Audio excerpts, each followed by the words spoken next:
নাৰায়ণপুৰত তীব্ৰ গতিত চলিছে ভাওনাৰ আখৰা নাৰায়ণপুৰৰ মাধৱদেৱ কলাক্ষেত্ৰত মহিলাসকলে কৰিছে আখৰা জুবিনক শ্ৰদ্ধাঞ্জলি জনাই প্ৰদৰ্শন কৰিব শকুনিৰ প্ৰতিশোধ নামৰ ভাওনাখন সহ্য কৰিব পাৰে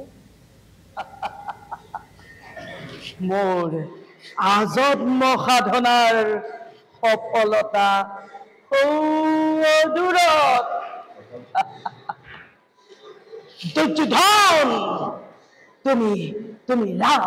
ৰাজেশ্বৰ আৰু মই দিনহীন পথৰ অন্ন সেৱী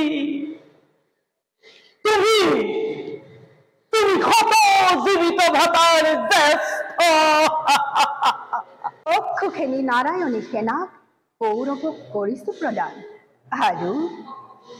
আৰু সখা অৰ্জুনৰ ৰথৰ সাৰথি হৈ নাৰায়ণপুৰ আৰু বিহপুৰীয়াৰ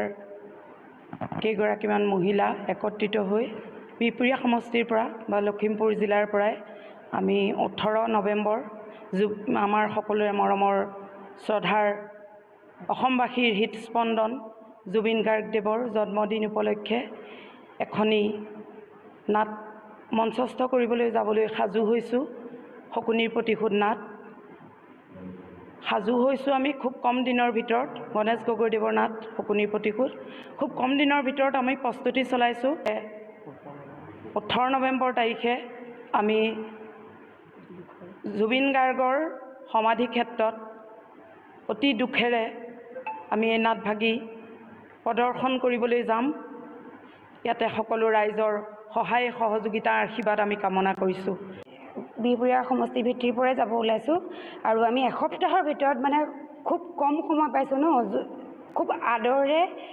শ্ৰদ্ধাৰে আমি জুবিনদাৰ জন্মদিনৰ দিনাখন এভাগি নাট কৰিবলৈ যাবলৈ ওলাইছোঁ আৰু তাৰ বাবে সকলোৱে যেন আমাক আশীৰ্বাদ কৰে